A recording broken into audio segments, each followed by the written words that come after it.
Hello people, and welcome to Crypto Exposed. Okay guys, I got a post here from Marco Salzman, and I've just noticed that I find myself covering quite a few of his posts, but it's just because he writes stuff up so beautifully. I have to just agree with them, so I have to share this with you guys. So let's just get into it, and before I start, I'll give him a quick shout out. So if you want to follow Marco, it's Macro Salzman, that's SALZMANN80. So feel free to check him out and give him a follow. But he says, Hedera joins the Crypto Council for Innovation, in brackets CCI. This is not just another ecosystem update. Hedera has officially joined the Crypto Council for Innovation, in brackets CCI, alongside major digital asset organizations shaping global policy. What is CCI? The Crypto Council for Innovation is a global policy and advocacy organization focused on regulatory clarity, institutional education, responsible digital asset frameworks, government engagement. Who else joined? CCI recently welcomed new members including Alio, Layer Zero, Solana Policy Institute, SharpLink. This is a cross-ecosystem policy coalition. Different architectures, different consensus models, same regulatory table. That matters. Why Hedera's inclusion matters.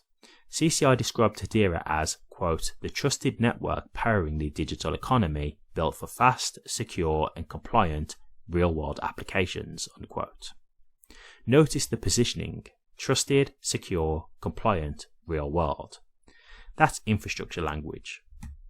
Strategic implication.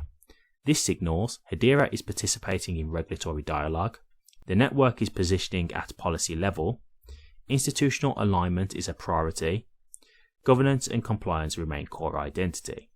This is long-term infrastructure positioning, not short-term market signaling. The bigger picture. Zoom out. Security audits embedded early, enterprise integrations expanding, post-quantum infrastructure emerging, stablecoins operating under financial licenses, now policy-level participation. This is how networks mature.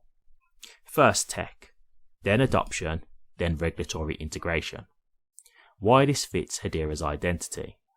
Hedera has always leaned toward governance structure via council model, enterprise-grade security, predictable fees, compliance-ready architecture. CCI membership is consistent with that DNA. The rulebook for digital assets is still being written, and Hedera is now officially seated at the table, alongside other serious infrastructure players. That's where durable networks want to be. Amazing right up there. So yeah, look, to put it simply, at the end of the day, you want to have people or companies or networks, whatever you want to call them, like Hedera at the table when it comes to this stuff. Why? Because they're going to have a say in how policy is written, right? They're actually coming to Hedera for their input. One, that shows that they think a lot of Hedera to come to them, but also it's great because Hedera are actually going to have a say in how crypto is, how it's regulated basically. So that's an absolutely massive thing. And I've said it before, don't get me wrong, I do think they are going to fight for crypto as a whole. But of course they're going to fight for HBAR, right? Of course they're going to try and get HBAR to be, okay in this or benefit from it in some way, shape or form. And I don't blame them at all. Who wouldn't do that, right? Of course. But I do believe they're going to fight for crypto as a whole too. Because at the end of the day, HBAR is a cryptocurrency. So it's not like they can say, oh, just be okay with HBAR and then, the rest can suffer. They're not going to do that because one, they're mature adults. They are happy with, friendly competition, but also it's not going to be to their benefit because anything that affects crypto is going to affect them too. So, that just wouldn't work anyway.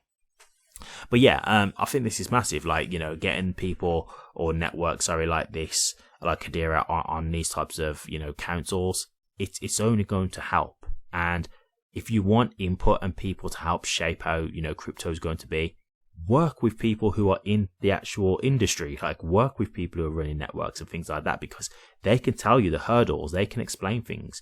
And this doesn't mean that, you know, everything's going to be absolutely fine and there's not going to be anything where there has to be like barriers and stuff and people are going to have to, you know, still comply with the rules that they make. But it's going to be fair. And that's what it is. And this is what people have been saying. Like for so many years, people have said, look, we're not saying that you've just got to make it so that, you know, crypto's fine and leave us alone. Make the rules, make them, because a lot of us don't want to be rug pulled. A lot of us don't want to have to go into these networks where the people are shady and they're just waiting to take your money. A lot of us really do want regulations to feel safer. They want to get rid of all the, you know, the rigmarole out there. You know, they don't want all that out there, the mess. They want to go to the companies and the networks that actually, you know, trustworthy, that we can believe is comfortable, that will be here for the long haul, for the future. That's what we want. So, you know, having Hedera in this position, it's absolutely great. It can only benefit crypto as a whole. You know, like this is what you'd want to happen.